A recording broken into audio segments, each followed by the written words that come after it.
Listen to them. Children of the night. What music they make. They're coming to get you, Barbara. They're here. Welcome to my nightmare. What an excellent day for an exorcism. Kill you all! Do you want to die tonight? You don't know what death is.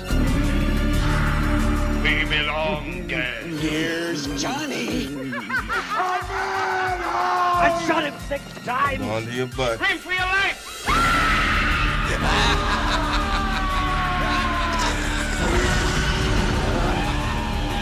To a new world of gods and monsters.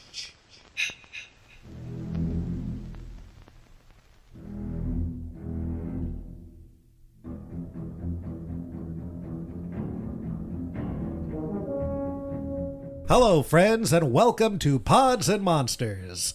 My name is Robert, and with me, as always, is Cynthia. And today we are going to be celebrating the 4th of July. Dun, dun, dun, dun, dun, dun, dun, dun, dun, dun. So, on today's episode, no, we will not be talking about the history of our country and the Declaration of Independence and that wonderful story, but we are going to be talking about one of our favorite 4th of July films, maybe our favorite 4th of July film. And what is that, Cynthia? Jaws. Jaws. It will attack and devour anything. It is as if God created the devil and gave him jaws. Jaws is the perfect 4th of July film. Is it? Takes place on 4th of July. There's a beach. There's no That's it. There's no fireworks. No. There are no fireworks. It's in my top 10 films of all time. One It's of my wonderful. favorites. Same. Yeah, so you know it pretty well, right? Yes. I spent a lot of my youth watching Jaws. And a lot of my adult life watching Jaws. I've watched it a lot. Have you seen it in the theater? No. I would really like to. I've seen it in the theater a few times, and I'll say that it's one of my favorite movies that I've ever seen in the theater. I just wish I was able to see it and not know what happens. Yeah, that'd be pretty awesome. I do get a little jealous about people who are our age and are seeing things that we've grown up with. And I just can't even imagine what it's like being a full-grown adult and watching a movie for the very first time. Yeah. Like that I just hold so near and dear in my heart. Yeah. I usually ask before we discuss the film what your idea of the film is, but since you know it so well, I imagine you just know the film, right? Yeah, I would think so. I did take a moment to write some stuff down. So without spoiling it or getting too detailed, what did you write down as the general theme of Jaws? Wait, what do you mean not spoiling it? Until we get to it in our rundown of the movie. I have like 3 sentences Okay. based on a book. Yeah. Shark terrorizes little town in, I put Maine, but it's New England. It might be Massachusetts since they always talk about Boston and the accents. And then I put Brody, Hooper, Quint. All right. So we watched Jaws this week. Again, Cynthia and I have both seen it countless times. For both of us, it's one of our favorite movies. So we watched it and took down some notes, and let's go through the movie and talk about it. Let's do it.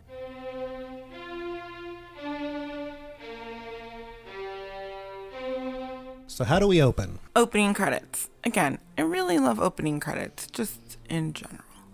I really like when they take a moment to set a mood, and Jaws definitely does.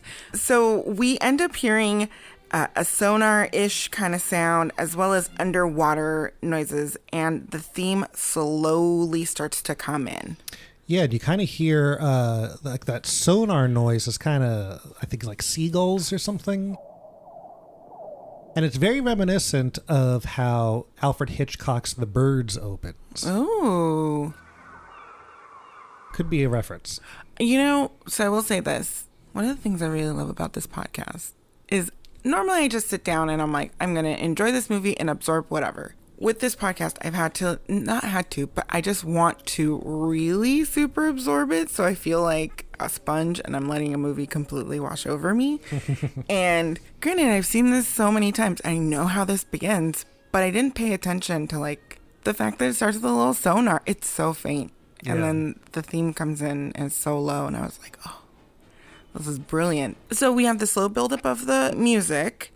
And this is all from an underwater creature's point of view. This is, and I think going into everyone knows since it's called Jaws, it's about a shark. So this is presumably the point of view of the shark. Right. Which a lot of the shark attack scenes in this movie are from the point of view of the shark, which I love. I end up loving the fonts in this beginning. We have Jaws, and it's this big blocky lettering, but then the lettering also has some fluid movement in it. It's blocky letters, but they're together and they're touching and they kind of flow together, and there's a little bit like reminiscent of water going through it. And of course with the music, it's so ominous. So from here, our very first super intense scene, I love how it's like a slow build up during these credits, and then we go pretty much right into the action. Well, they're first on the beach. Yes, but this is, I mean, that's the buildup. It's like the buildup of being in this ocean, and you have like a very, very ominous music kind of, and it goes directly into this bonfire on the beach. And there's a young gentleman who's smoking and drinking, and he's eyeing this lovely lady. Her name is Chrissy. She like yells it. Where are you going? Swimming!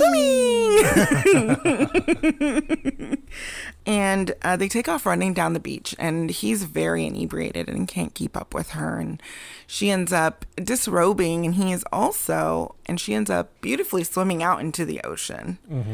And one of the most iconic, wonderful shots from this movie is the shark's point of view looking up at her. Yes, and you just see basically a silhouette of her swimming. Now, this shot is almost identical to the shot in Creature from the Black Lagoon of the creature looking up at Julie Adams swimming. Oh, really? Yeah, it's very reminiscent, and I believe is inspired from Creature from the Black Lagoon. That's amazing. So we have our first shark attack, and this shark attack is so brutal. It's so uncomfortable. She gets kind of almost playfully tugged, even though just tickling her feet. Very horrible for her. And then she is just dragged and is screaming, is being pulled under, is going back and forth, which is also another iconic image from this movie. And it cuts back and forth between her violent shouting, asking for help, and the kid that she was with being passed out on the beach and falling asleep. And you don't hear her at all at the beach because she's out by a buoy. So she's at the furthest limits that you should go, and she's getting ate up by this shark. She's a really good actress to pull that. Like, she really looks like she's struggling. Oh, yeah. They were originally going to have some sort of hydraulic system that would move her around back and forth, but she wasn't comfortable with that because she wanted to be able to release herself if she got in trouble, because she couldn't cry out for help because that's what her character's doing. So she worked with them to sort of fashion some sort of release where she could just tug on a certain rope or something like that and she'll be free automatically. And to get her to move back and forth so violently, there was basically ropes that would be around her, and there were men on both sides of the beach that would just run back and forth, tugging each side, basically having a tug of war. The tugging looked very violent. When she would be tugged to the left, she would swing her body to the right to make it seem even more violent than it actually was. But there's rumors that it was very painful for her and that she kind of got hurt, but she says that's not true. Oh, okay. I'm glad to hear that that's not the case. Yeah. And then, you know, of course, when you're doing a movie out on the ocean like this and you have all the water splashing, there's going to be audio fighting with her voice, her screams. So they had to ADR her voice afterwards, meaning they had to re-record her voice. And Richard Dreyfuss walked into the studio one day, or the soundstage that they were doing it in. And he walks in and he just sees Steven Spielberg towering above her, pouring water down her throat as she's screaming. Oh my gosh. That's amazing. And there's also another little audio cue in this moment, isn't there? What? There is a very aggressive instrument. There's a very aggressive xylophone. As you said, the most angry xylophone you've ever heard. It is, and they're just such a whimsical instrument. And I think it plays like 3 or 4 notes, but it's so aggressive and angry, and it's actually very jarring. That's great. That's so good. John Williams. One of his best scores. So from here, we end up cutting to the next morning with Chief Brody and his wife, who this really sets up how wonderful their relationship is. I really fell in love with them more watching this movie. His wife. Watching it this time. Yeah, watching it this time. His wife is just so amazing, and they're very believable as a married couple. There's a couple of scenes in this movie where you get a little peek into their relationship, and this is one of those. It's just them waking up and having these very simple conversations. Gonna get in the car, go over there. And you get to find out a lot about them, that they had just purchased this house. He's noticing that the sunlight comes in later. So already he's like, you find out that he's kind of grumbling and he doesn't really like what's happening. He's not 100% comfortable in this environment. Yeah. Is what you get right off the bat from him. And that he's a strict New Yorker. He doesn't know much about the ocean, and everyone has a Boston accent. Yep. He gets a call to go down to the beach. And from here, we end up seeing a wonderful shot of the billboard for Amity Island, which comes back later on. So he's talking to the kid about how this woman's gone missing. Her clothes, her purse are all still on the beach, and he says that he fell asleep and that she must have drowned. So that's what they're there. They're there to look for a body of someone who's drowned. As they're scavenging or walking down the beach, there's another police officer down the beach who just starts blowing this whistle, and they take off running down there, and we get this really just horrible shot. I mean, it's great, of a hand and a bunch of hair and some crabs and on the beach, washed up on the beach. Yeah, and when they were originally going to do that shot, the special effects guys made a fake hand, which Steven Spielberg thought looked too fake. So he found one of the females on set and asked if he could bury them. Just keep their hand out. So it's a real person's hand in there, and they had the little crabs around, but the crabs weren't moving enough. So someone had the hot idea of pouring some hot coffee on top of them to make them move. No. Oh, but no animals were hurt in the filming. So Brody ends up going back to the police office. Is that a phrase? Police station? There you go. So dumb. Okay. So Chief Michael Scarn here. So Brody goes to the police station. And here we get some really great dialogue. So one of the things that I really, really, really love about this movie is all of how bombarded he is with like the island minutia. Just this is a sleepy little island. Yeah. And the worst thing happening this morning to other people, obviously, is that there are kids from a karate class that are karate chopping the fences. Yeah, and there's actually a deleted scene where the mayor says, I got some kids that are karating my fence all day. And Polly, his secretary, brings it up. And then when he walks out and goes onto the street, he passes the man whose fences are karate chopped, and the fences are like karate chopped. And I'm living for all of this detail. Yeah. Well, it does such a good job to show just how this town has never had, anything bad happen to it, where he's the sheriff or the chief, and that's the worst possible thing that could happen in these people's eyes, is that the fence is being broken by some kids. Yes. Oh, and that man also holds up like a wheel from a bicycle and is just like flabbergasted that these kids messed up the wheel. And what I also love that Jaws does, and lots of movies from the 70s do this, is when multiple conversations are going on at the same time. Yes. I love that. In the hardware shop, you'll hear one, and as he's moving through, that one fades out, you go into a new one, fades out, goes into a new one. And so you're catching bits and pieces of these people that are native to the island. Yeah. It really sets up an environment. It makes it natural. Yeah. Because that's real life. That's what's always happening. Yeah. So Chief Brody gets a phone call from the medical examiner, and he's typing up his report of the body that they've found. And he puts the cause of death as shark attack, which is what's given to him from the medical examiner. He immediately says that he needs to close off the beaches and that they need to make signs. Oh, as he's leaving, he ends up hearing about Boy Scouts out on the bay. But his main goal at the moment, to get stuff to make signs, because they don't actually have any signs, because why would Amity Island ever close their beaches? Yeah. And as he's walking through this area, you see the mayor come out of one of the buildings, and he's wearing a really awesome jacket with little anchors on it. His name is Mayor Vaughn. Chief Brody, after giving all the sign stuff to one of his deputies, he plans on taking a ferry out to the Boy Scouts to get them out of the water. And as he drives onto like this ferry raft thing, or he walks onto it. Yeah. You can visibly see he's uncomfortable.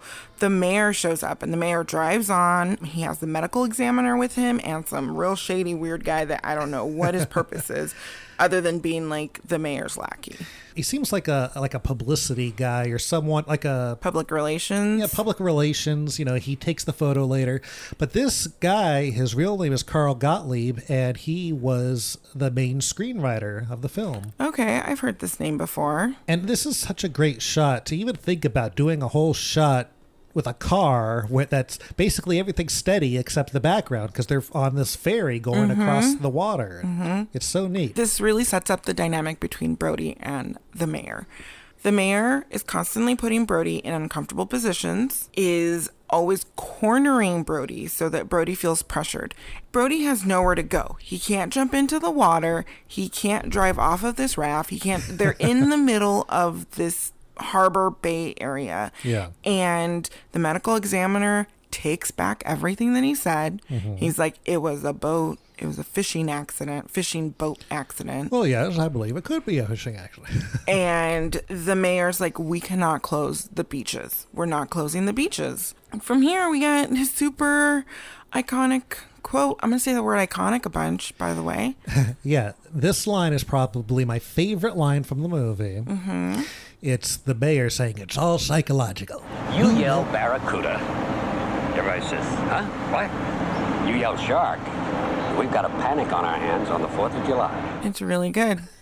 It's really good. And it's like, he just doesn't want anyone to know. Yep. And this is a really big moment for the island. It's a very important weekend for the island. Yep. The mayor is so good. He's played by Murray Hamilton. He is in one of my favorite Twilight Zone episodes, actually. Oh, which one? It's the second episode ever done of the Twilight Zone. What's it called? It's called One for the Angels, and it's the one starring Ed Wynn. You know, the voice of the Mad Hatter.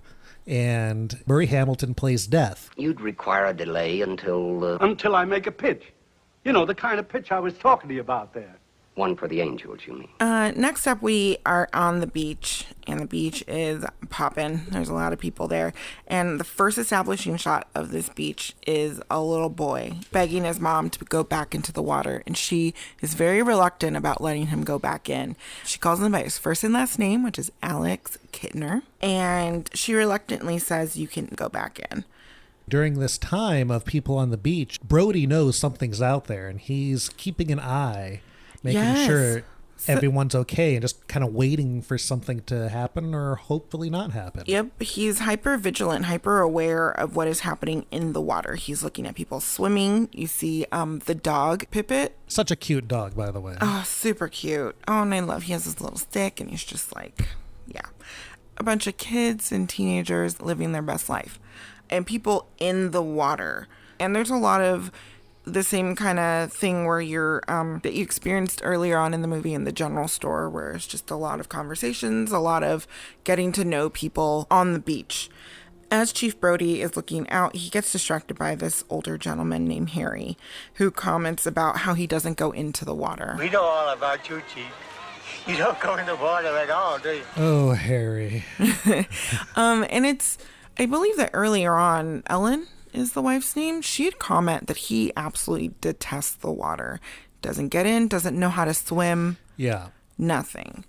Yeah. And well, before Harry comes up to Brody, there's a shot of someone lying on a floaty or something in the ocean, and you just see a little gray piece come up, and you think it's going to be the shark, but it's just the bad hat that Harry's wearing. And then later, Chief Brody says the classic line, Some bad hat, Harry. So with all these people in the water, there's a lot of splashing, the dog doing his thing. I love the way this scene is cut.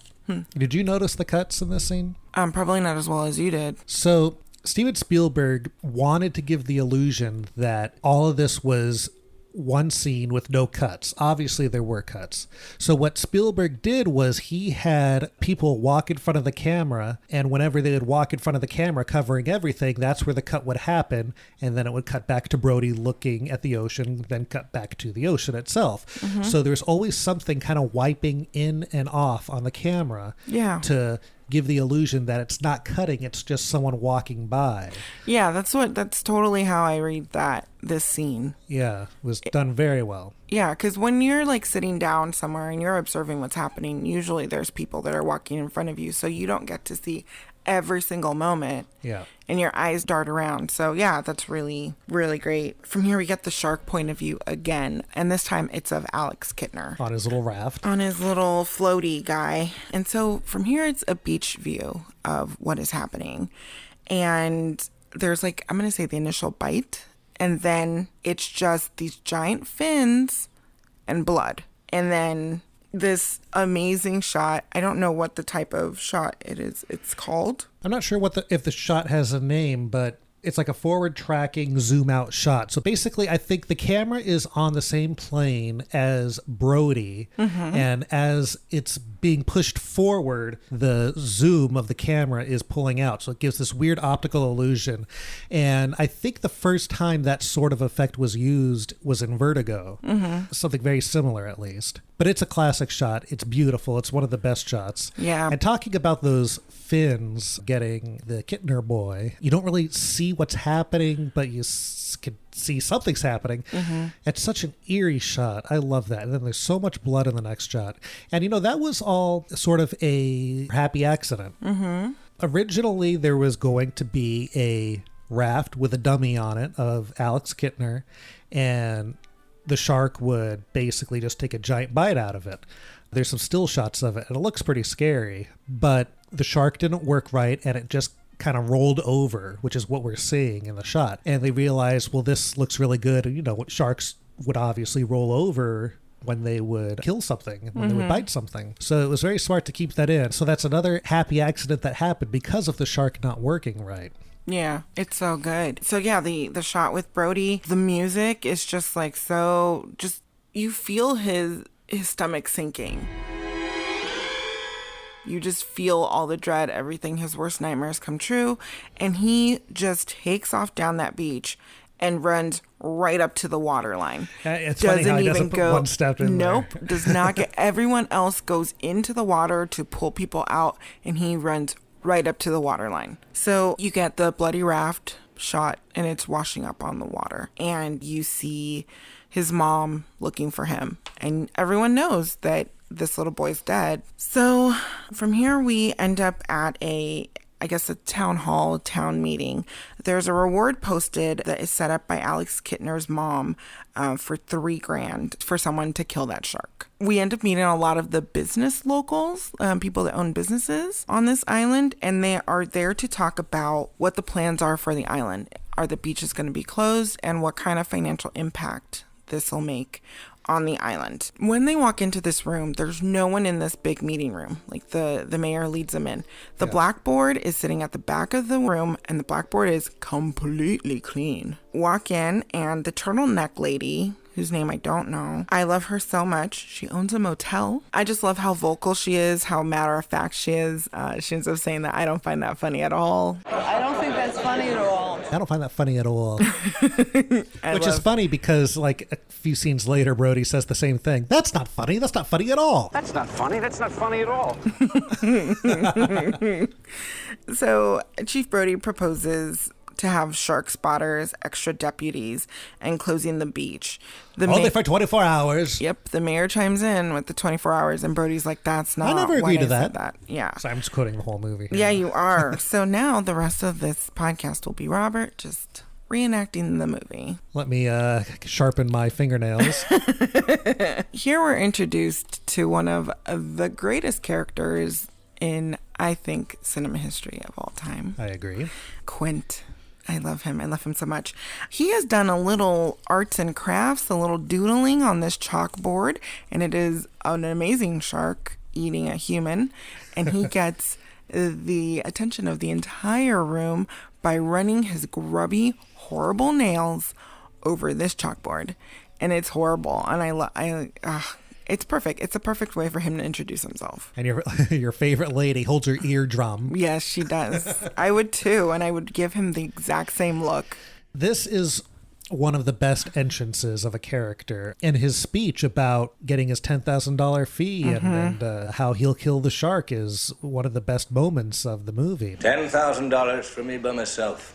For that you get the head, the tail, the whole damn thing. You know, this wasn't originally going to be the way Quint was introduced to us. Oh, really? Spielberg thought originally the way we were going to meet Quint was there was going to be a movie theater that was playing Moby Dick, the Gregory Peck version. And Quint would be in the theater watching it, and he would be laughing maniacally. Oh, this sounds so familiar. He'd be laughing maniacally, kind of like Robert De Niro and Cape Fear in the movie theater. And everyone would just spread out until he's by himself laughing hysterically at how inaccurate Moby Dick is and the effects. And the only reason that didn't happen was because Gregory Peck owned a piece of that movie and didn't give them the rights to use the movie. Not because he was being mean or didn't want them to use the movie, but he wasn't happy with his own performance in Moby Dick, and he didn't want anyone else to see that movie ever again. But I'm glad he did hold out because we ended up with the perfect entrance for him. We did. Oh, also while he is proposing this, he's chomping down on like this cracker. Yeah, that he eats like throughout the whole movie. He does. He's like, but he takes the daintiest bites out of them, like the smallest bites. Yeah. But it looks so good, even though you never fully see this cracker. Well, whatever it is, it looks good and I want some. So he wants $10,000 to catch and kill. Oh, so after he really takes command of this room and walks out, one thing I never thought about and very much noticed it this time around, a gentleman follows him out with a dog, and he's like this little man in a flannel sweater or his little coat. lackey. Yeah, who then shows up later on. I was like, what's this guy but you don't see them come in together, so he just kind of like leaves with him. But this man is so old, and then you see them later on. There is a deleted scene of him deciding that he's going to quit working with Quint because he doesn't want to go on this trek to find the shark. But yeah, it's a weird little guy. Yep, and they got a little hound dog, and they walk out. So Chief Brody is reading all about sharks, and there are these really just scientific illustrations that he's looking at, and then he starts looking at just some real wild accounts of sharks, and his wife comes up to him and she wants to see what he's looking at, and she inadvertently sneaks up on him, and they both end up scaring each other. So he's in a real tense place because he is very much spooked by this whole shark situation.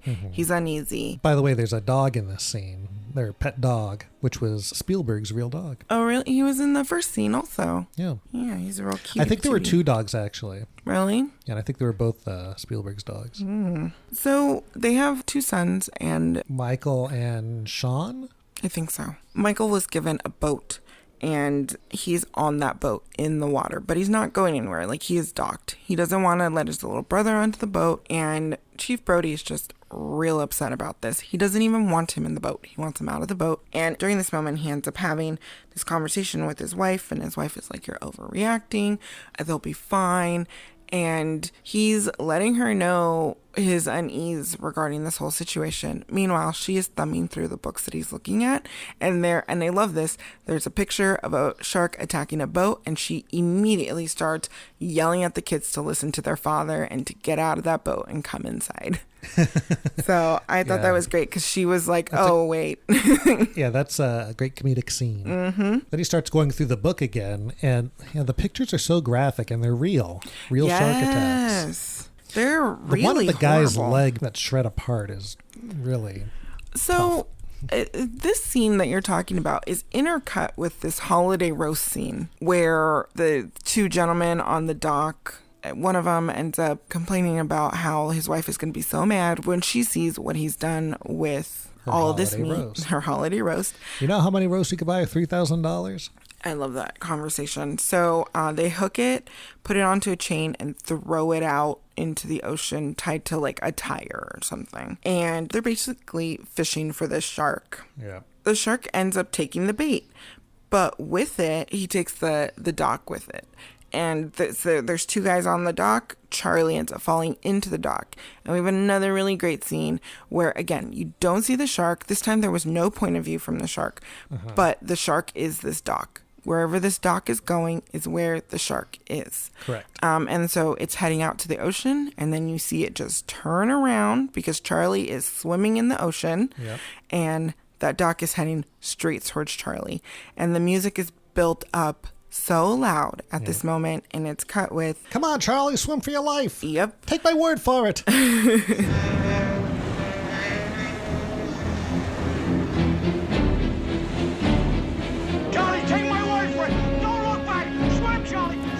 Oh, and then when he like ends up getting pulled up onto the dock, but he can't quite get his footing, and so his feet are still in the water. Yeah. So good. At one point in the development of the movie, he was going to lose his leg. He was going to get his leg eaten. But since that might happen later in the movie, they figured that may be a little bit too much. Yeah. I think this is really good because it's like a close call. It's an overall comedic scene that is interrupted by just horror. Yeah. Because it ends with, I believe, Charlie being like, "Can we go home now?" Can we go home now? The next morning, there is a whole lot of boat frenzy happening on the island. And then you have that shot of Frank Silva. Who was Frank Silva? I don't know. He must be an islander, but there's this long shot of this guy. He's the harbor master, it says. And he walks out with a little sailor hat and a pipe, and he just grins looking back and forth like that. Do you hate him? I don't know. Such a weird face. There are people trying to just get onto the boats and get out there to catch this shark to get this reward money, and also to keep the beach safe and keep their island safe. But everyone's just like really kind of haphazardly getting into boats, underprepared, overweighting boats, arguing with each other, whatever. And in this grabbing dynamite. And in this chaos, we meet Matt Hooper, who's introduced in what I called like a meet cute situation with Brody. Yep. Well, the first person that he meets when he's looking for Chief Brody is the head sailman of the area named Ben Gardner. Which I didn't realize that that's him. Ben Gardner, he's played by Craig Kingsbury, and he was another fisherman from Martha's Vineyard who was a very lively character, and he was really like a real-life Quint, and lots of Quint's dialogue and mannerisms were taken from the guy who played Ben Gardner. Getting to know him a little bit and hearing him talk, Spielberg took some of his lines in just everyday speech and gave them to Quint. In that speech, when you first meet him at the chalkboard, some of those lines were actual Ben Gardner lines, or Craig Kingsbury lines. Oh, wow. Well, he doesn't really say much. No. That we could see. And so he directs Hooper over to go towards Brody. Brody's trying to just kind of get people okay. No dynamite, don't overload that boat.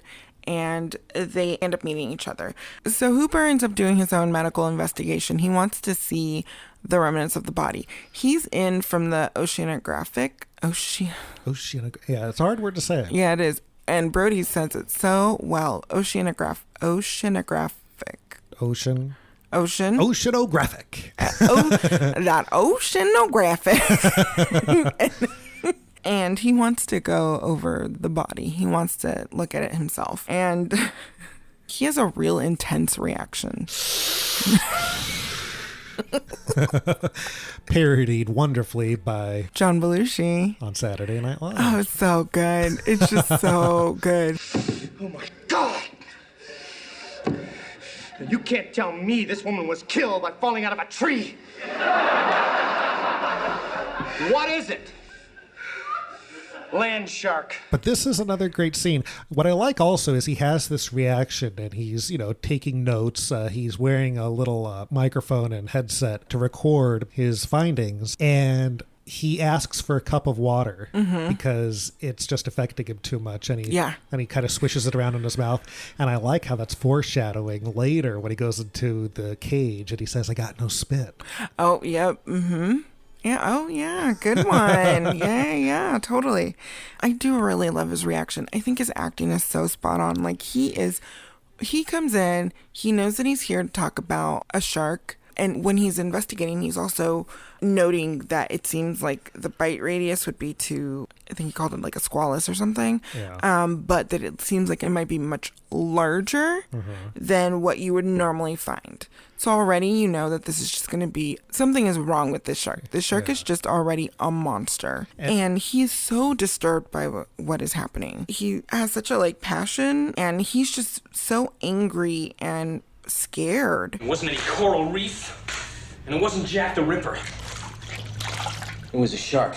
And he's being very upfront, where Brody's caught in the middle, where he's upfront and wanting to keep everyone okay, but he's not as well informed. And then you have, on the other side of that, you have the mayor, who does not give a crap about anyone and anything and just cares about money. Yeah. So it's so interesting to see these three different dynamics next to each other, which all come to a head very soonishly. So a shark gets caught. And there's a whole hullabaloo on the dock. And Hooper goes over and measures it. Brody is so excited and happy because he's like, yes, this is the shark. What kind of shark is it? It's a tiger shark. What? He does not sound like that. That's one of my favorite lines, too, is the guy that goes, what? But I always exaggerate it. Yeah, you do. A what? Quint does go by during this scene, and he is laughing at everyone on the dock because he knows that that's not the shark. Yeah. He is well aware. I kind of feel bad for that shark, though. It's like they're stringing him up and taking pictures. This poor guy. It's a very upsetting scene for me. And it was a real shark. Yeah. That they brought in, and with being in the sun, it was starting to decay and smelled horribly. And then apparently, when they strung it up, the internal organs kind of shifted and just settled to the back of his throat. So the people that had to work close up with it really didn't have a good time. Oh, no. Ugh. So Hooper ends up saying that this isn't the shark. He's just like, this isn't the shark. And here comes the mayor saying that it is the shark. And Hooper remarks that he needs to see the contents of the shark's stomach. And this is my other favorite line. And I am not going to stand here and see that thing cut open and see that little Kentner boy spill out all over the dock. The mayor has very good lines. So Alex Kittner's mother shows up, and this woman really commands every moment that she is on screen. She ends up coming and just reads Brody and just tells him that... Well, she slaps him. She does. She slaps him real hard. And I love that it cuts to Hooper's reaction. I feel shocked. Because she really lets him have. Because she's like, "Are you Chief Brody?" He says, "Yes." Yeah. Boop. And the actress that played her had a hard time hitting him, and she had to be talked into actually hitting him. And apparently, all throughout her life, people go up to her and ask her to slap them. And she tells Brody that he could have prevented what happened, but he didn't. And there's no way to rectify that and bring her son back. No matter what he did, her son is dead. He made his decision, and these are the consequences of his decision, is that her son is no longer there. And she just wanted him to know that. The mayor comes over, and it's another example of him really kind of washing his hands of any sort of responsibility and trying to console Brody, But it's a real crappy way to console someone and say, it's not your fault. And Brody's like, it is my fault. So you see that this is taking a huge emotional toll on Chief Brody. And so here we have a really, really, really beautiful scene with Chief Brody at home. And you can tell that a lot is weighing on his mind. And the music here is beautiful. And he's sitting with his son, and his youngest son, Sean, is mimicking everything that he's doing. They're having this little moment, a quiet moment at their kitchen table. This was an unscripted scene where the kid just happened to be copying everything Roy Scheider was doing. And Roy Scheider grabbed Steven Spielberg real quick. It's a grab the camera. Look at this. It's a really sweet, great scene. And then at the end, he asks the son for a kiss. And his son says, why? And he's like, because I need it. And I just actually kind of teared up a little bit. I love their relationship, and that little kid's so cute. Matt Hooper shows up with 2 bottles of wine. Because he didn't know what they'd be serving. One of each. And here they end up having a conversation about pretty much what's happening. And you find out more about Brody hating the water, and that he's actually afraid of the water. And we also hear about Hooper's theory that this is a rogue shark. And Hooper really just wants to make sure that is the shark that they caught, wants to make sure what shark it is. If it's the shark that everyone thinks it is, then great. And if it's not, then they have a much bigger problem on their hands. Because the next morning, the mayor wants the shark disposed of. So this is their one chance to really take a look at it. Right. So a very drunk Brody, who also has a bottle of wine with him, and Hooper go out to go check out this shark. And the contents of the shark's stomach, very much not what they were hoping to find. Yeah, and I love that as they're doing this half-assed autopsy, Hooper's pulling things out and he's just throwing it at Brody, basically. Yeah, it's pretty great. Hooper pretty much just coerces Brody to get onto a boat with him. And it's the first time that we see, well, it's the second time, I guess, that we see Brody on a boat. But this time, he's got his little life vest on, he's got a bottle of wine in the other hand, and they're going out into the ocean. And they happen upon Ben Gardner's boat. So Hooper wants to get into the water and go check it out. And here we have a very scary scene for me. It gets me every single time. Under the boat, there is a hole, which then I did kind of question this. I'm like, why is this boat not sinking? There could have been like an air pocket keeping it afloat, you know. So there's a giant tooth in this hole in the boat. And so he goes to remove the tooth. And as he is, a decapitated head with a missing eye pops out. And it scares the bejesus out of him. He ends up dropping the tooth and swimming very rapidly up to the surface. I always thought it was weird because it is such a shocking scene that gets you every time, but there's such a delay on Hooper's reaction where you get the jump scare, you see the head comes out, and then he stares at it, you get a close-up of it, and then he runs off screaming or swims off screaming. But I guess that's to give the audience time to look and react, but yeah, totally. It does seem to be a little bit off. Just a little bit. It's very effective, though. Yeah. The next morning, Brody and Hooper end up talking to the mayor, and they are talking in front of that beautiful giant billboard that says Amity Island welcomes you, that's been vandalized. And they are talking about what is happening and how important 4th of July is, and that there are people coming to the island right now.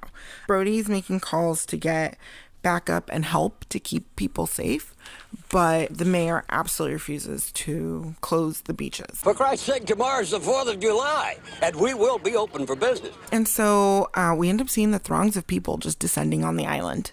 Just so many people coming to the island. Yep. And there's a really wonderful news report that is put into this movie.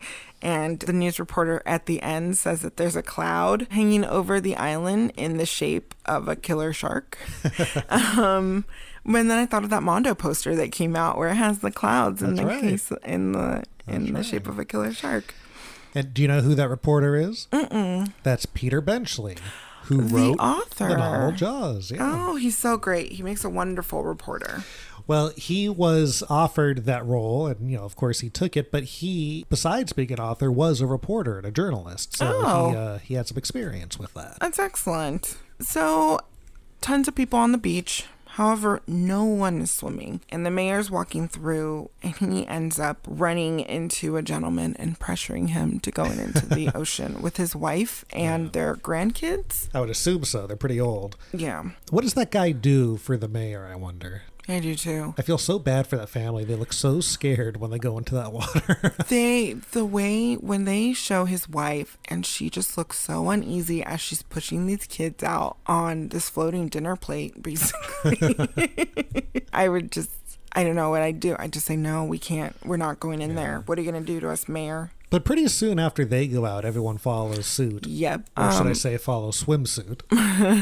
So Mike, Brody's son, and his friends are trying to take their boat into the ocean. And he asks the kids to please go out into the pond.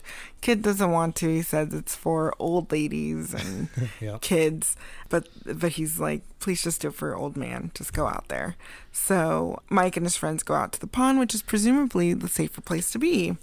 So from here you get the underwater shots and sounds cutting in and out of like all of these people in the water, which I think is just so great because again, it's like you just hear the hustle and bustle, but you never know when this shark is going to show up. Yeah. Steven Spielberg filmed it at basically water level because that is a view that we're all familiar with when we go swimming.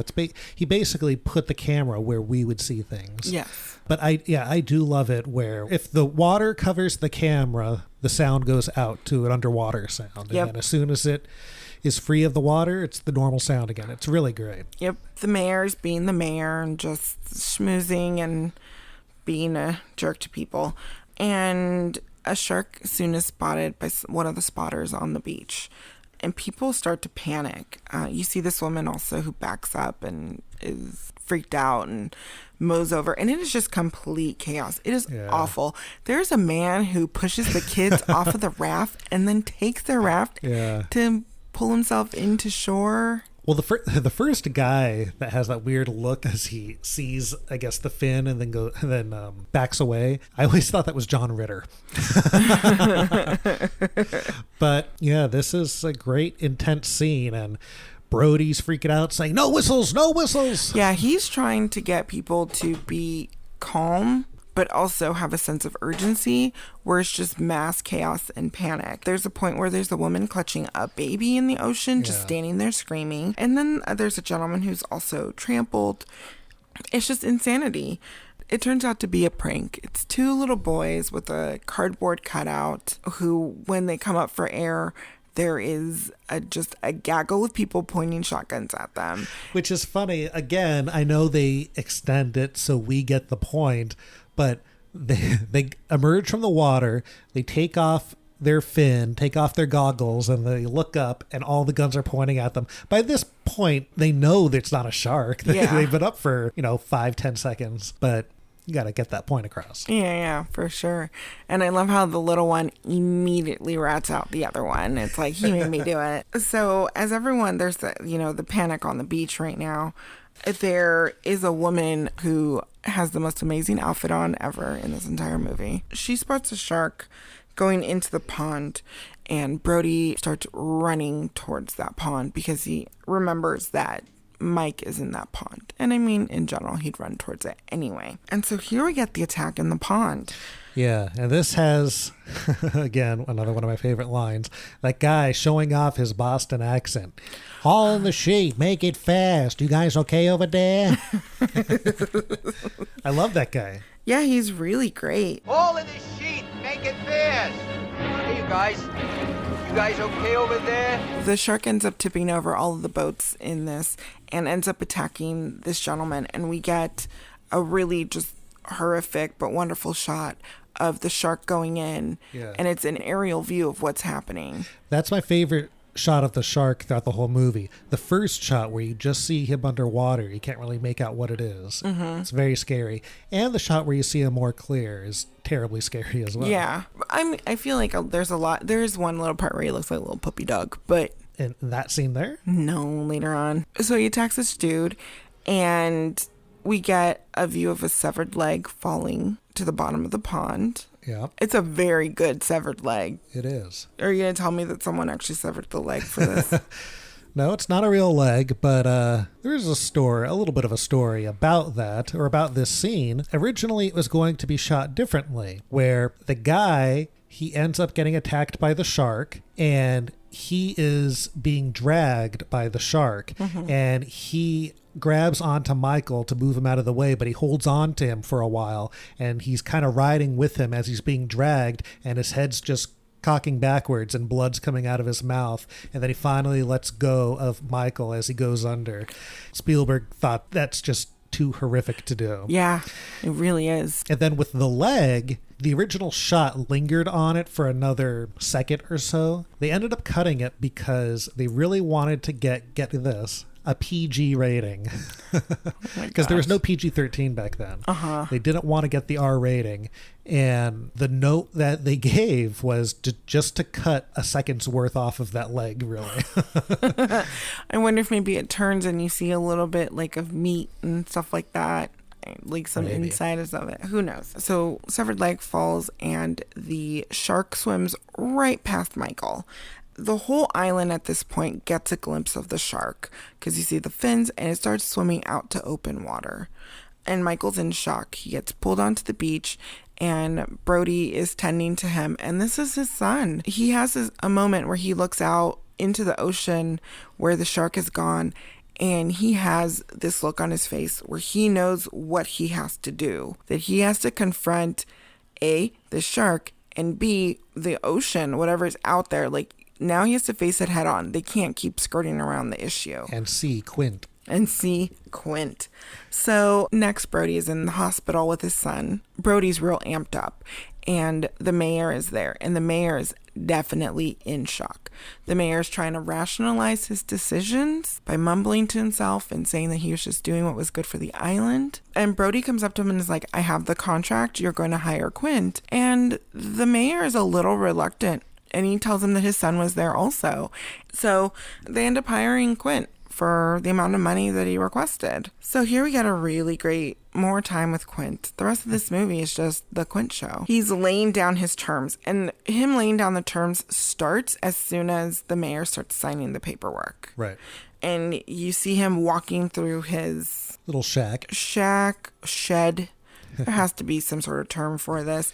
Which, by the way, Quint's shack, home, shed, that was the only building that was made for the movie. Everything else were pre-existing. Oh, areas. Really? He's boiling all these shark jaws. He makes his own moonshine. So Hooper does tell Quint that he wants to join them, and Quint just does not like him. He has a really great little speech telling him he's got city hands and trying to get him to tie the proper knot and just really breaking down Hooper. He wants nothing to do with him. Well, Hooper, he ends up getting tired of him too. He gets tired of this working class hero stuff. Brody and Hooper end up joining Quint on his boat. Yeah, and this whole scene while they're setting up, Spielberg told Robert Shaw, who plays Quint, to say some raunchy things, get under the skin of Ellen Brody. Yes. And at one point he says a little rhyme. Do you remember? No. He says, Here lies the body of Mary Lee, died at the age of 103.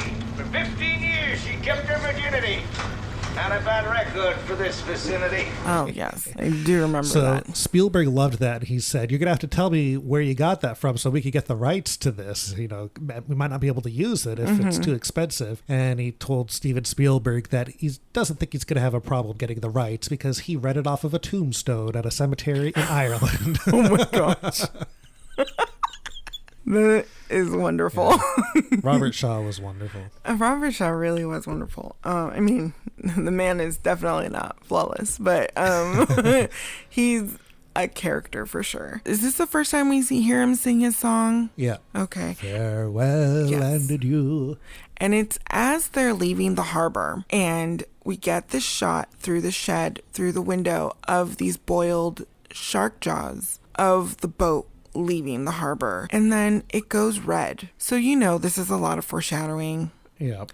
But they go to catch this shark. When you say go red, that's because it cuts to a shot of the chum in the water. It doesn't cut. I mean, the red bleeds through. Yeah. So to dissolve. Yes. Yeah. So yeah, it goes red, and then he's chumming. And while Brody is throwing the chum out, we end up getting a scene with the compressed air where he accidentally knocks it over. Hooper flips out because he pulls the wrong line and it falls over, and he's like, this is compressed air. It could explode at any moment.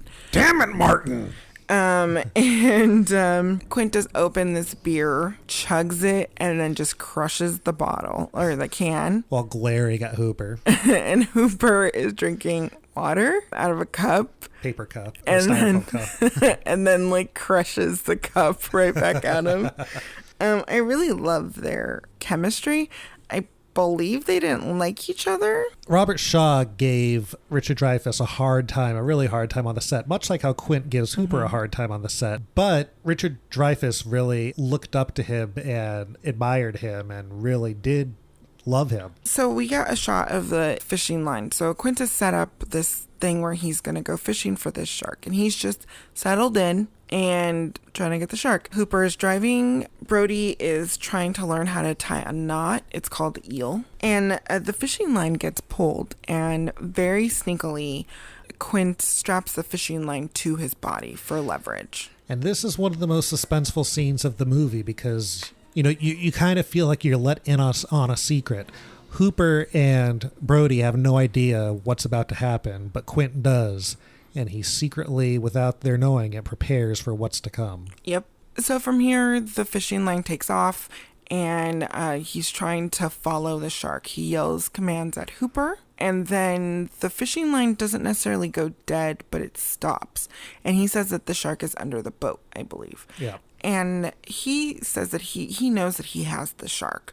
Hooper says that he doubts it. He thinks it's a marlin. He thinks it's a swordfish. He just does not think it's the shark. Stingray, I think. So the line breaks, and Quint ends up climbing into the crow's nest to get a really good bird's eye view of the situation. Quint is up there, and Brody is chumming, and he is just so tired of chumming.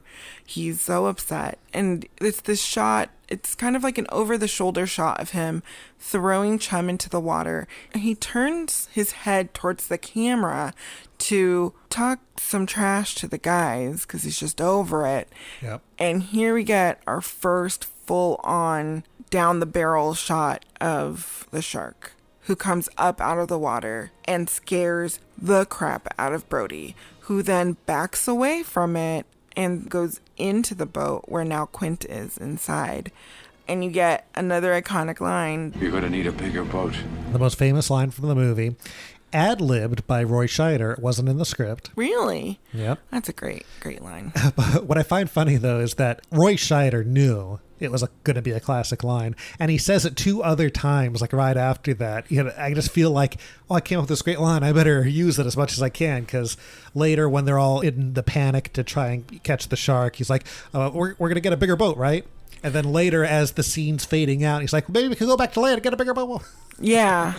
But I think that speaks to him because he can see that Quint is not listening to them. Yeah. Quint is going out further into the ocean instead of going back to get this bigger boat that they definitely need. So the shark is circling the boat. It chases the boat. And this is right around the time when you get that classic line where Hooper says, it's a 20-footer. 25. 3 tons on them. So they plan to tag the shark with a keg, and the whole idea being that the shark can't stay submerged with this keg attached to it, and it'll come back up to the surface, and they'll be able to track where it is, and it'll get tired eventually, and they'll be able to catch it and drag it back to shore. However, Hooper wants to put a tracker, like an actual tracker, on this shark, and so this is taking a while for him to get this equipment onto the keg so that Quint can shoot it. So Quint has a very small window to shoot the shark, and he wants to shoot it in the head area, which would be their best bet. But because Hooper is even though Hooper keeps telling him not to wait for him, he ends up delaying it a little bit. And finally, when they do shoot him, Quint is not satisfied with the shot that he got on the shark. and very much just stares at Hooper like this is your fault. And I feel like he almost tells him, because of you, everything that happens from now on is your fault. So Brody the whole time wants to go back home, and Quint is very much about waiting it out. He says the shark's gonna come back up. This is our moment. From here we get another really great scene of them in the boat. It is the evening time. Yeah. And Hooper and Quint are drunkenly comparing scars. Yeah, and you could see here Quint starts to respect him. Yes. And they start to like each other a little bit. Mm-hmm. They're just having a real bonding moment. They're all on this boat together. I'll drink to your scar, you drink to my scar. And we hear about the horrific story of Quint being on the USS Indianapolis, which is very much a true story. You know the thing about a shark? He's got lifeless eyes, black eyes, like a doll's eye. This is Steven Spielberg's favorite scene in the movie, and it's one of the best scenes of the movie. It is. It just has such classic lines like the doll's eyes lines, and the way he tells the story makes it so vivid and real, where he finds his friend and he just bobs like a top and upends himself. I know, and he's like, he thought that he was sleeping, but he's not. And yeah, and he talks about how 1,100 men went into the water, 300 or something came out. Yeah, so good. Such a great story. So 1,100 men went in the water. 316 men come out, and the sharks took the rest June the 29th, 1945. So from here, they end up hearing the whales singing to each other, and they end up singing to each other as well. Show me the way to go home, home, home. I'm tired and I want to go to bed. And we ominously see the keg appear with the little tracking beacon, and it starts to approach. The shark then starts to ram the boat. Yeah. And then the lights go out, and I believe it's Brody that comments that he ate the light. Or I thought that was Hooper. It might have been, yeah, it's Hooper. He ate the light. Terrific. Quint starts shooting at him. And then when the scene ends, there's 2 shots of a shooting star that goes by, which is great. There's been rumors over the years that at least the first one was a real shooting star caught on film. It's not true, though. No, it moves oddly. The second one moves oddly for sure, yes. The first one moves a little bit better. So the next morning, the shark shows up, and they're trying to tether the keg and the rope to... Oh, boys, he's back for his noon feeding. ...to the boat, and at the same time, Quint is taking a call over the radio. Yeah, Brody's wife wants to check in on them. And the voice of the person that calls in was Steven Spielberg. Oh. Amity Point Light Station to Orca. This is Amity Point Light Station to Orca. Quint very sarcastically tells him that everything's okay, that they're fishing, and not to worry. Brody goes back in there to go call because he wants to talk to his wife. And Quint comes in and just beats the crap out of that radio and kills it. And they just end up having this fight together. You're certifiable. At this point, there's music swelling, and we have some hopeful music as they're able to get more kegs on the shark.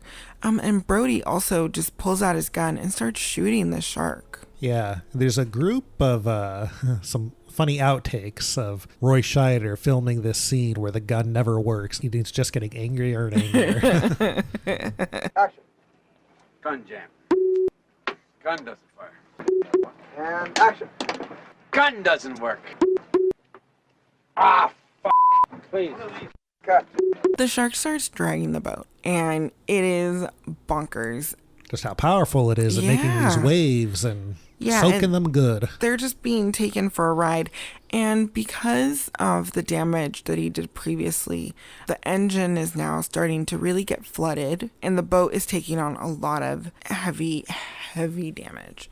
There's a point where the shark starts eating the line towards the boat. Yeah. And he comes out of the water, and I could have sworn I heard a tiny roar come out of the shark. He has a sound. Okay. Which is very scary. Yeah. And then he goes back down under, and at this point he has 3 barrels attached to him. And Quint is just flabbergasted and is like, he shouldn't be able to do this with 3 barrels. Can't go down with 3. He should be coming right back up. And finally he decides that they need to head back towards land and drag him into the shallows and lure him in there. You're going to drown him. Quint just like guns it. The engine is taking all it can take and it breaks down. But as he's doing it, he starts singing his song again. And I feel like Quint says these things, but also knows that they've been drug out too far out of the harbor. Okay. And I kind of feel like this is one of the first steps where Quint knows he's going to die. Think so? Yes. Because he sings this song, but the way that he sings it is slightly different than before. And I think it's because he knows that he's not coming back. Like, I think at this point, he's kind of in this weird kookier state, but he's also, like, incredibly, I feel like he's sobered up, but he's still, like, super crazy. But, I mean, that's just how I took it, because there aren't enough life vests, so he gives the life vest to everyone else. And he comes out wearing his little jacket and his little hat, and he just looks like he's just ready to confront what's happening. And I think he knows that he's gonna die. So they develop this plan. Here comes like Hooper with his Hail Mary, and he's just like, if I inject him with this stuff, I can probably kill him, like poison the shark. So earlier on, he had brought this shark cage, which Quint had totally made fun of him with the shark cage. What I liked also is when they're preparing this shark cage, at one point Brody goes inside to get Hooper's harpoon, and the shot lasts and lingers on an air tank, which will come into play later. So they lower the shark cage in there, and Hooper goes into the shark cage.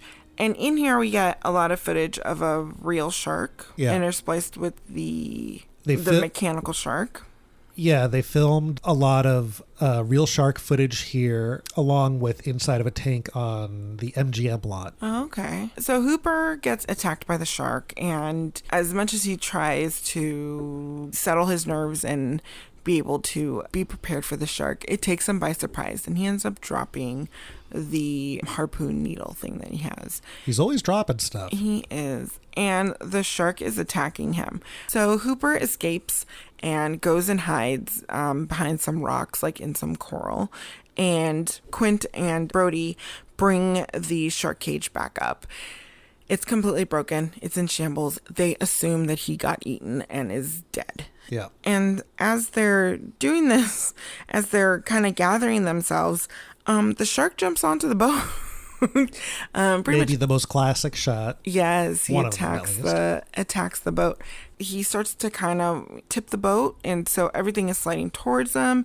And this is unfortunately our farewell to our beautiful Quint. Yeah, he's holding on for dear life, and an air tank crushes his fingers. And Brody does his best to hold on to him, but he slips away and into the jaws of Jaws. Yep. And earlier on, he had helped them with getting the shark untied from the boat with a machete. And that machete he ended up leaving on the side of the boat.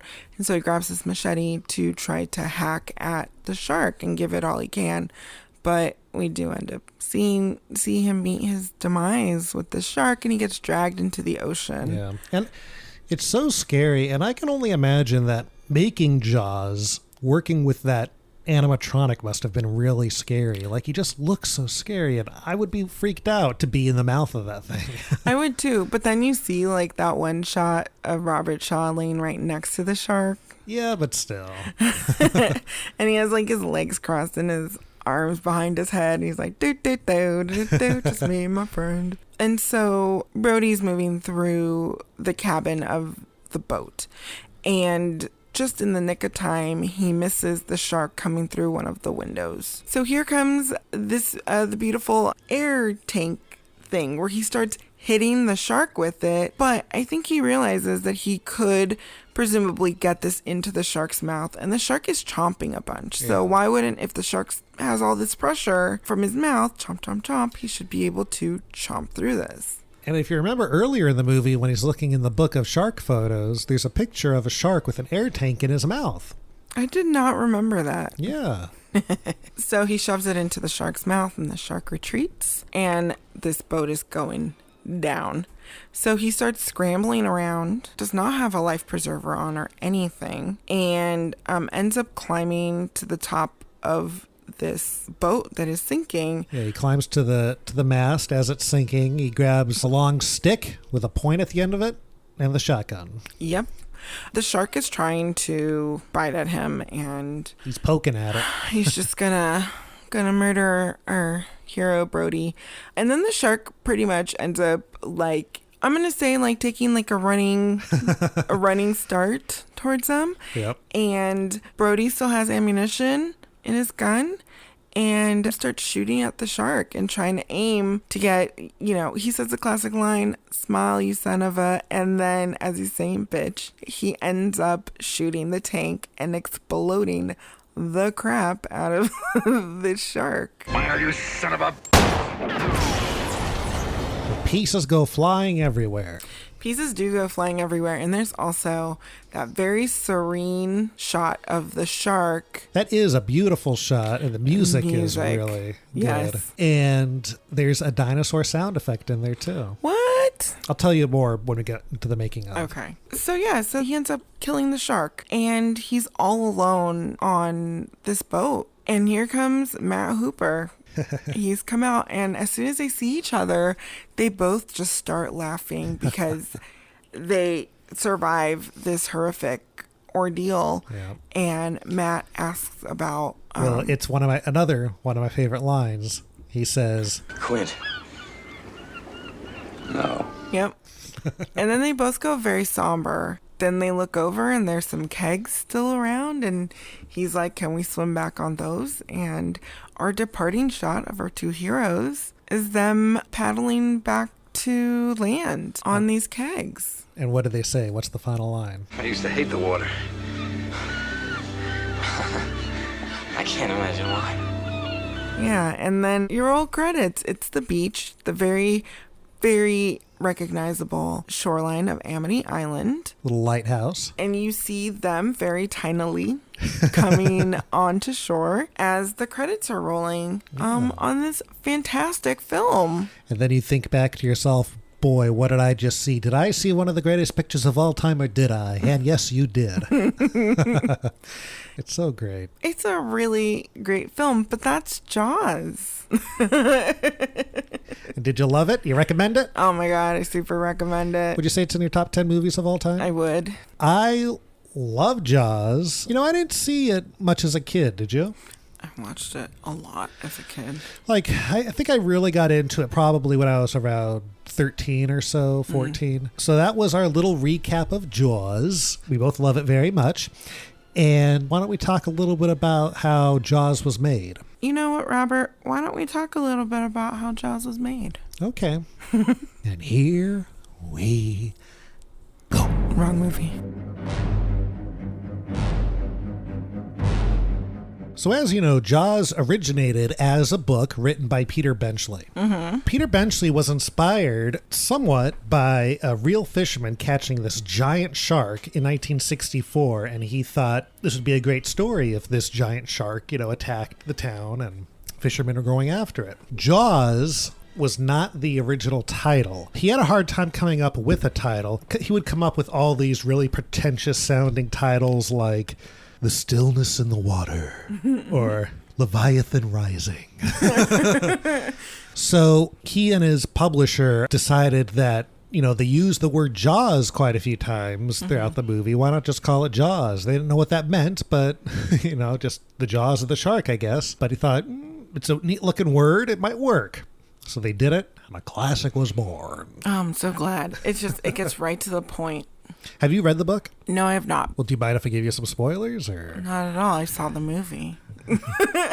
Well, the book is pretty different from the movie. Oh? There were lots of side stories and subplots in the book that they decided to cut out for the movie to make it more of a streamline. For instance, Hooper has an affair with Brody's wife. No. Yeah, it's kind of shocking because it doesn't, just the way they portray him in the movie seems like something that would never happen. Ellen would never cheat on Brody. Is Brody like a real a-hole in the book? I don't remember if he is, or I feel like he's not. I think Hooper's the a-hole, but I'm not positive. Ellen would never cheat on him. The Ellen that I know and love would never cheat on him. Yeah. So another thing that was in the book that didn't make the movie is a whole kind of backstory on why the mayor is so adamant about keeping the beaches open. and keeping the town successful. And that's because the town is run by the mafia. Okay, I like that they cut that out, though, because the mob invested in real estate in Amity, and it's a very unnecessary subplot. Yeah. And I just like the fact that the mayor would just be like a complete a-hole and not heed any warning, which was pointed out in the recent Ghostbusters movie. That's right. Please don't be like the mayor in Jaws. Never compare me to the Jaws mayor. Never! The way some of the characters die in the book is different than how they die in the film. For instance, Quint, as you know, in the movie, he dies by getting eaten by the shark. In the book, he dies by getting his foot caught on a harpoon, and he gets dragged under the water and drowns. Huh. They changed it mostly so it kind of parallels his Indianapolis story, that he's going to die the way that he feared most. Which I think was a good way to do it, and more cinematic.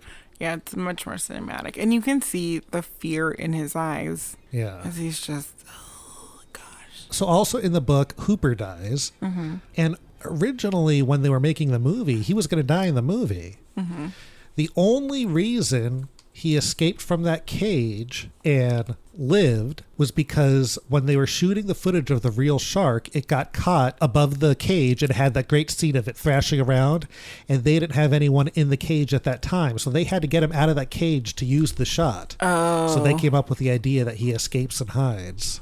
And that's what made him survive. I thought it was going to be like, they thought that Richard Dreyfuss was just so great. So producers Dick Zanuck and David Brown, they both found Jaws on their own, the book, and read it, and they loved it, and they wanted to buy the rights. So they did. They had no idea how they would turn it into a movie because it seemed almost impossible, but they decided to give it a go.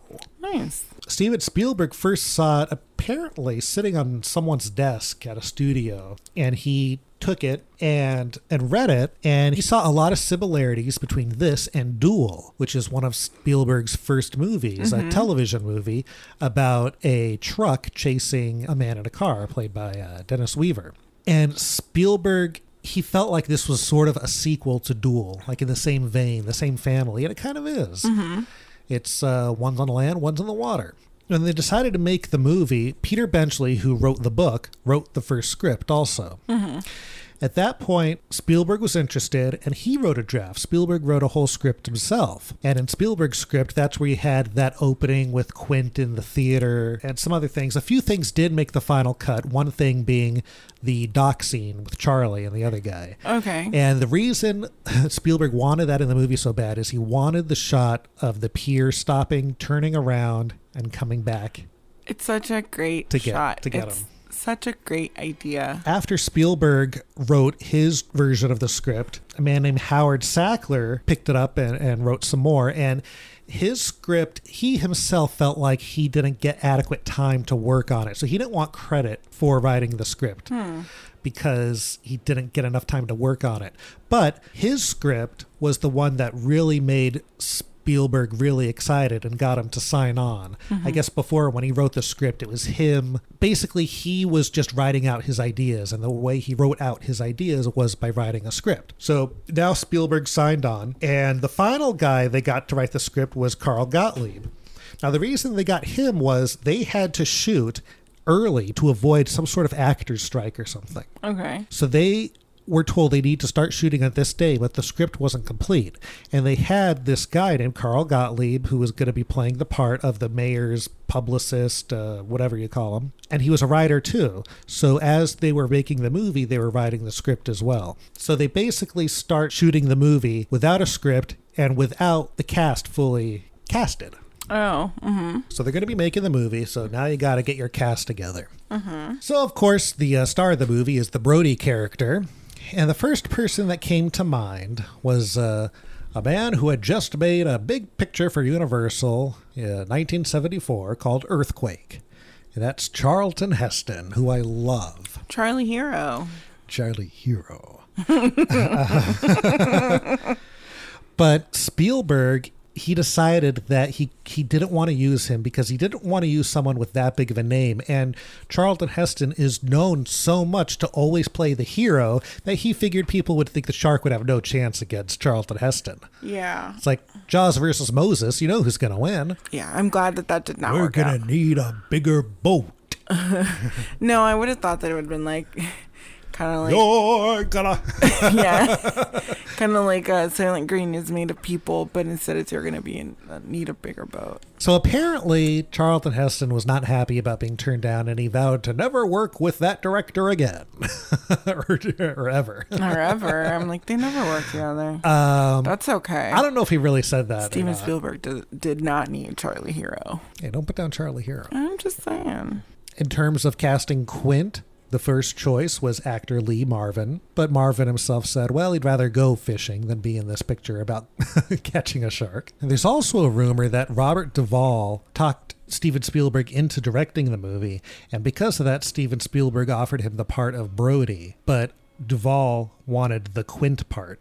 But Spielberg felt he was too young at the time to play Quint. Oh, yeah, he would have been just a shade too young. Yeah. I mean, he's not Boo Radley young, but he was pretty young. Yeah. And then for Hooper, the first choice of Spielberg's was Jon Voight. Man, I'm glad that didn't. So none of these first choice actors came to be. Instead, we got Roy Scheider to play Brody, who met Steven Spielberg at a party and overheard him talking about this shark that jumps out of the water, lands on a boat, and cracks it in half. And that really got Scheider interested. For Hooper, we got Richard Dreyfuss, who was a recommendation from Spielberg's friend George Lucas, who had worked with him on American Graffiti. Mm-hmm. Originally, Richard Dreyfuss passed on the role of Hooper. He thought it would be a terrible time making it, which he wasn't wrong about that. He thought he would love to watch this movie but not be in it. In the movie that Richard Dreyfuss did previous to Jaws, he saw it in the theater and he wasn't happy with his performance and he was worried he'd never work again. So he called Spielberg up and said, if that job's still available, I'll take it.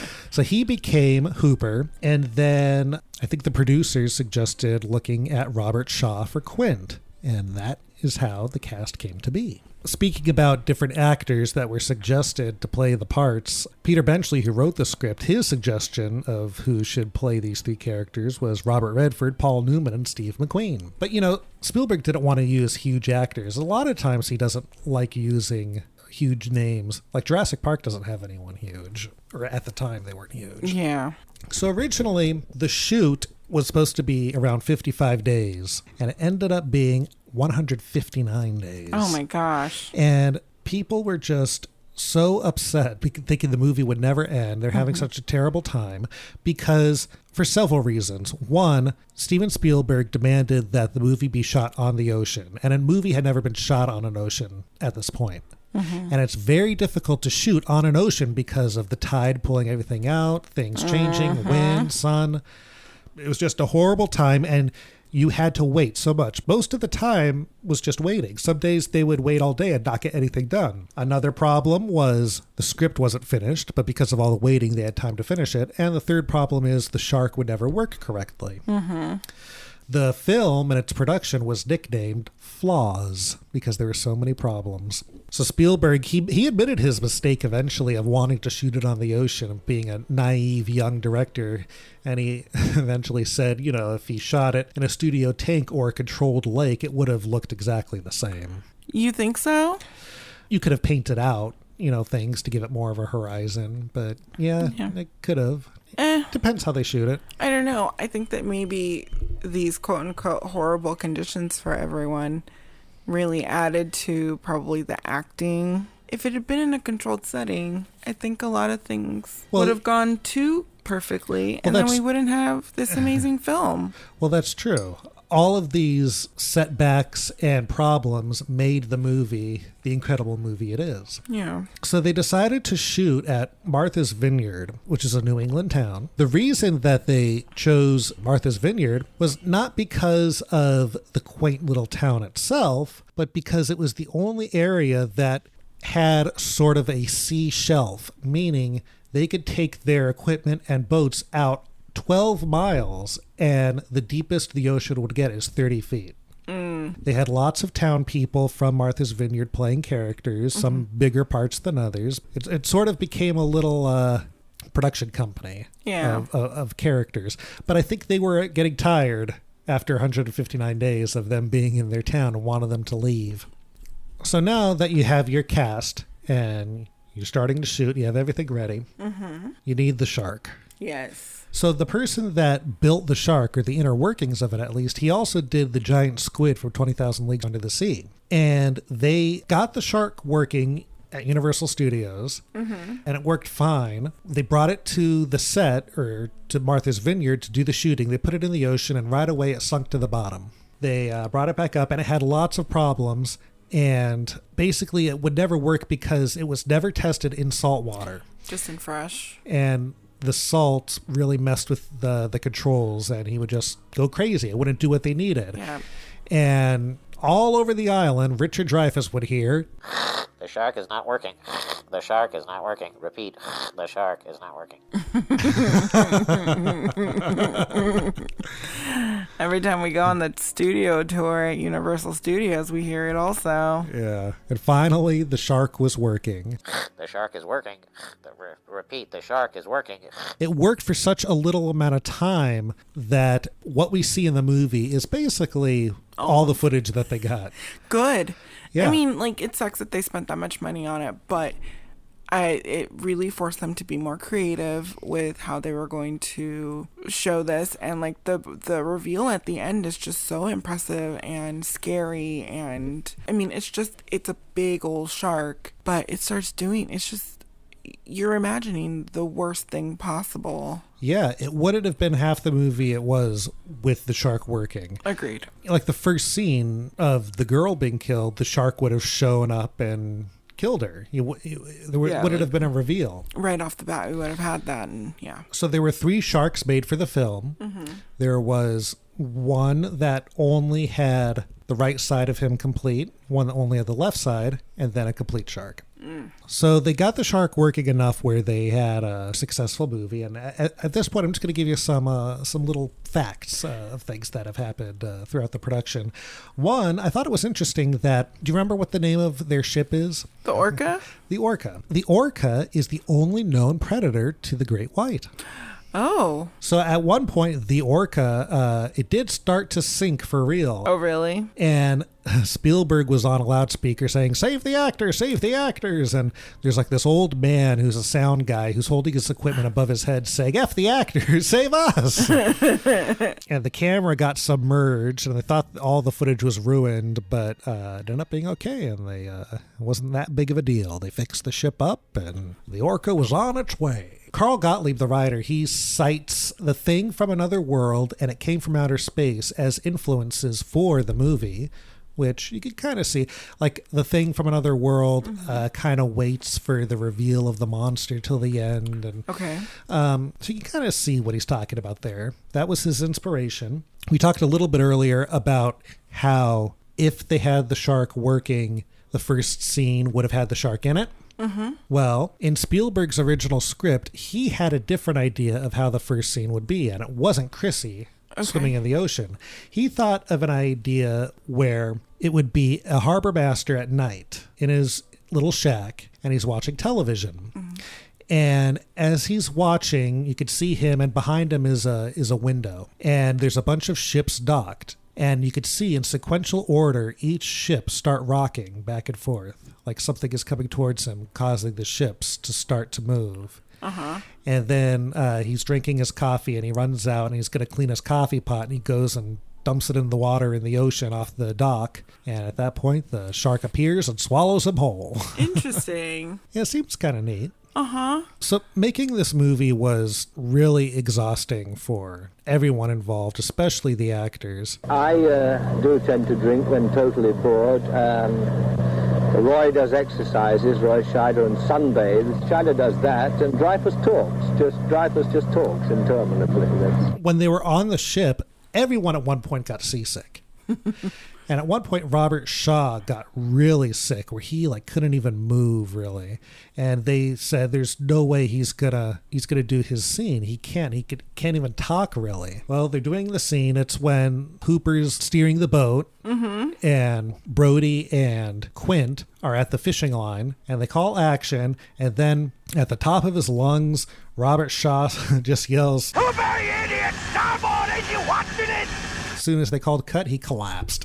Oh my gosh. But he got the line out. Yeah. So Robert Shaw, he had a drinking problem. And he was great when he was sober. He was pleasant to be around and, a great actor and all that. At one point during production, he said he wished he could stop drinking while he was drinking.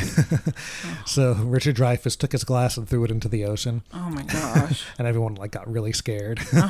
When he first filmed the USS Indianapolis scene, he did it drunk, since his character is supposed to be drunk. And it didn't come out very good. It wasn't very usable.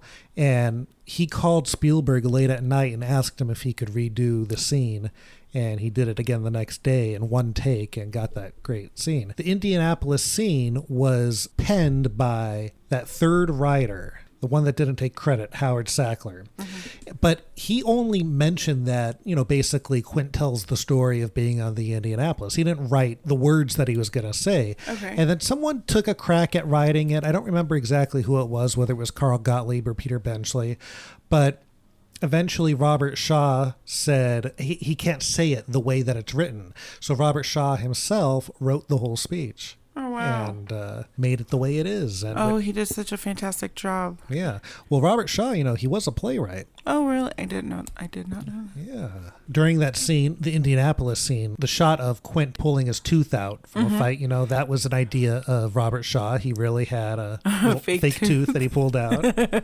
It was also Roy Scheider's idea to look at his real appendix scar. I really love that little detail where they're comparing scars and all he has is his appendix scar. Yeah. And he just looks down at it so woefully. Yeah. And Richard Dreyfuss was really wearing a sweater under his shirt. Thank you for explaining that joke to me. Yeah, he has a hairy chest. Oh, of course, we didn't mention the fact that everyone knows. What's the name of the shark? Bruce. Bruce was the name that Spielberg gave it after his lawyer. Roy Scheider never referred to it as Bruce. He thought it was disrespectful to the shark. But Spielberg also called it the Great White Turd, since he was always angry that it wasn't working.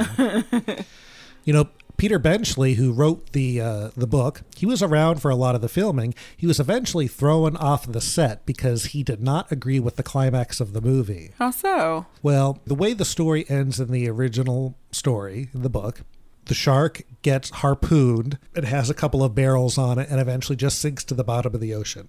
Okay. So it wasn't very climactic. Yeah, for sure. And Spielberg wanted an ending that would have people standing and cheering. And Peter Benchley thought shooting an air tank and by chance hitting it, making a blow up was just so unbelievable, it would never happen. And Spielberg said, if I have the audience for 2 hours, they're going to buy this by this point. And, years later, after watching it, after reflecting on it, Peter Benchley does agree this is the right ending for the movie. Good. Even if it isn't plausible, which apparently Mythbusters proved it's not possible. That's totally fine. It's a movie. Yeah. And I want the satisfaction of watching that killing machine be blown to smithereens. So as we talked about, there is some real shark footage in the movie. As you know, Hooper goes down in the cage and confronts the shark. So the sharks that were filmed were about 15 feet long, where Jaws is supposed to be 25 feet long. So they made a mini cage and put a little person in there and had the real sharks going by to make it look more real. Now, this person that wanted the job of being the little person, the stunt double for Hooper, he had a meeting with Steven Spielberg at Universal Studios, and he came to the meeting. He ran in with a gash on his head or something. He got in a car accident at Universal Studios, but he wanted the job so bad he left the scene and ran to have the meeting. And Spielberg said, "Well, you got to go back." So he sent him to the car, and he's like, "Well, he really wants this job. We better give it to him." So they gave him the job. He did as many takes as he could, but he was scared to death. They had a hard time getting him in that cage. They filmed it in Australia. They sent him to Australia. That footage of the real sharks was filmed by Ron Taylor and Valerie Taylor. I think they were documentarians and shark experts and things like that. When the little person wasn't in the cage, they also had a little dummy, like a little mannequin they'd put in there. Mm-hmm. And as I told you, when a real shark got caught in the cage and was thrashing about, neither the dummy or the little person were in the cage. Okay. Which is why Hooper now is able to live. Gotcha. Now, they also had to intercut that with footage shot in a tank at MGM Studios, where you see shots of the animatronic shark with a Hooper stunt double as well. Richard Dreyfuss didn't come back for that. In fact, the close-up of his eyes when he's being attacked, that's not even Richard Dreyfuss. Oh, wow. But we can't tell. I don't remember that person's name, but the double that was in the cage fighting off the shark, not in the close-up shots, but the one that was fighting off the shark was Dick Warlock. And Dick Warlock went on to play Michael Myers in Halloween 2. Look at that. It's all connected. Yeah. It's all connected. I knew it was him. When I saw him walk through that door in Halloween 2, I was like, I've seen this man in a shark cage in Jaws. Yeah. Knew it. So the last scene of the movie to be shot was the explosion of the shark. And Spielberg wasn't there. Why? He was on a plane flying back to LA with Richard Dreyfuss, and Richard said, how did that last shot go? And he's like, I don't know. They're filming it right now. And he started laughing because the reason he left for that last shot was everyone was so mad at him for making this movie last so long. He heard some awful pranks they were going to pull on him, like throw him in the water or do something. So he ran away before they could do anything.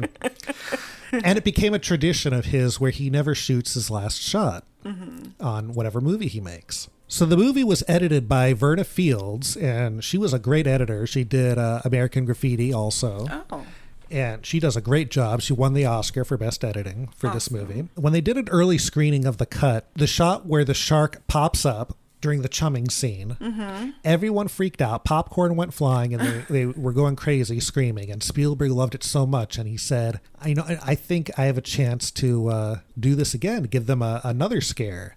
So he decided to do the scene of Ben Gardner's head. This was after production. So with his own money, he had some people make the side of the boat, and he got the head, and they did it in Verna Field's swimming pool. It did get a huge scream, and everyone was, even more scared from the Ben Gardner head than the first appearance of the shark. But unfortunately, with that scare, everyone was on their toes by that point, so they didn't react to the shark appearing for the first time. Oh. You can't be too greedy, I guess. Yeah, I guess so. But it still works wonderfully. Yep, they're both really solid. Oh, I told you before that there was a dinosaur sound. When the shark was sinking to the bottom after he was blown up. There's a shot where the fin reemerges for a second. Okay. And you hear this kind of echoey sound, which is a dinosaur roar from a movie called The Land Unknown.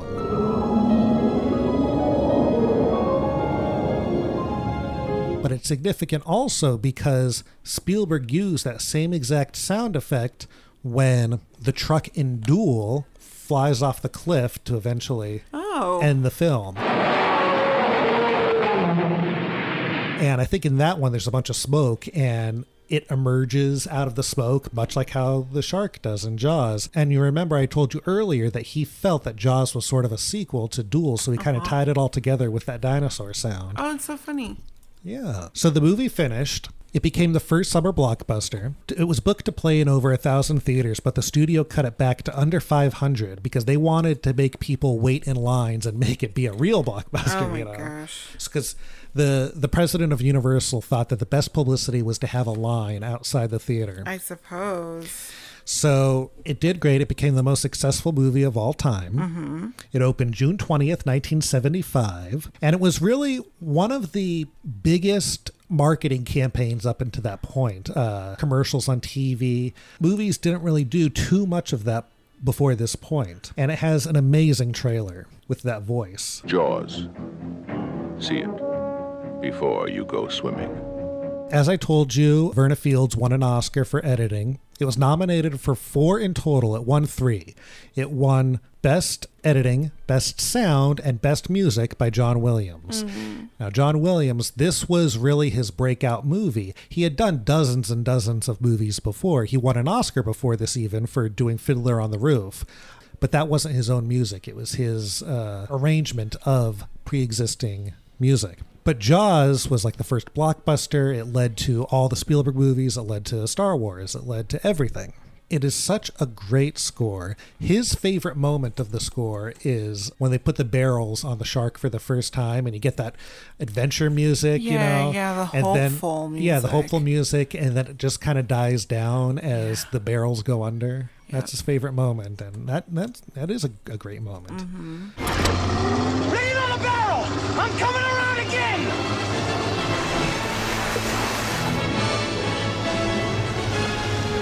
As you know, the Jaws theme has become one of the most recognizable themes in cinema history. Probably that and Psycho are the 2 most famous of all time. When Spielberg went to visit John Williams and John Williams played for him on the piano the theme for the first time, Spielberg laughed and said, okay, well, what is it really? And he's like, no, this is it. Da, da, da, da, da.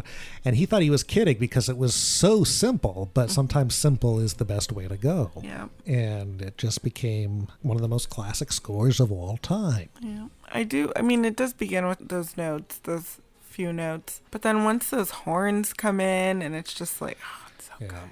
So I said they won 3 Oscars for sound, editing, and music, and the 4th nomination that they didn't win for was Best Picture. Now, usually, a lot of the time, when there's a Best Picture nominee, there should be a Best Directing nominee, but Spielberg did not get nominated. And lots of people were upset about that, and he was upset about that. And he actually had a camera crew on him as they were doing the nominations, and he was so upset, and there's a really funny video of this. At one point, actor Joe Spinell, who was in Rocky, is so angry, and he says, "You cannot have the Best Picture unless the director is also nominated. Who made the picture? Somebody's mother? The director. This man made yours. Are you kidding? Who's kidding who around here? Who made it? The shark?" It's just so good. So the movie became a phenomenon. It inspired a huge wave of similar type movies. Piranha. There's a movie called Orca. You mentioned one. What was it? I think it's called Alligator. Alligator. I mean, nothing comes close to Jaws. No. But there's definitely sort of like revengey rogue animal movies in the 70s and 80s, and I watched a good deal of them. Yeah, and you know, it was parodied and referenced in movies. Back to the Future. Shark still looks fake. Another one of my favorites is Piranha 3D. Do you remember? Yeah, Richard Dreyfuss. Yeah, Richard Dreyfuss is basically reprising his role of Matt Hooper in Piranha 3D. He's in his little fishing boat singing the song. Yeah, after the movie was finished, lots of the props came to Universal Studios and was at the Jaws area of the tram tour. The Orca itself used to be there. And when Steven Spielberg, when he would, have rough days, he would go and sit in the Orca for years after and just reflect and think about how he got through the tough times of making Jaws. And one day he was having a particularly bad day, and he went to the Orca, and it was gone. And he called up a bunch of people, and they found out that it was rotting, and they just chopped it up and threw it away. And he was livid, very angry. I think he was able to save the wheel, though, the steering wheel. But he was livid. Ben Gardner's boat was there for a long time. I don't think it's there anymore. Yeah, they all just kind of went away. Yeah. And recently, the Academy shared some pictures of the last surviving shark made from the original mold is being refurbished and is going to be on display at their Academy Museum. I'm so excited to see it. Yeah, I can't wait to see that. It's looking really amazing. I want to see that shark up close, like Quint. But yeah, so that's the story of Jaws. I hope you guys enjoyed it. Again. I did. And I hope you guys enjoy going back into the water.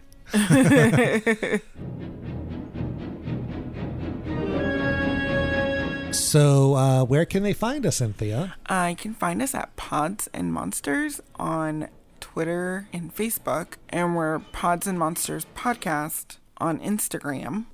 You can also find us at podsandmonsters.com, where we have recently updated our watch list, which will be going all the way into October is what we have right now. Take a look at that list and follow along with us. Watch the movies and, leave comments, send us messages, and we'll talk about it. Share your memories with us of these movies. Like, what did you enjoy? What did you not enjoy? Whatever you want. So you can reach us there. You can also email us at podsandmonsters@gmail.com with any comments, suggestions. And we'd really appreciate it if you rate and review us wherever you listen to podcasts on iTunes. It really helps our podcast get seen and recommended. So we're really enjoying doing this. So we hope that you're enjoying it as well. Yeah. So my name is Robert. My name is Anthea. And we'll see you at the beach. No, I don't go to the beach. Well, this time you will. For 4th of July. Happy 4th of July, everybody. Happy summer times. Goodbye. Bye.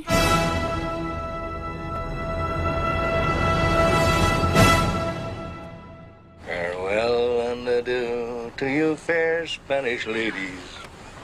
Farewell and adieu, you ladies of Spain. For we've received orders for to sail back to Boston. And so never more shall we see you again.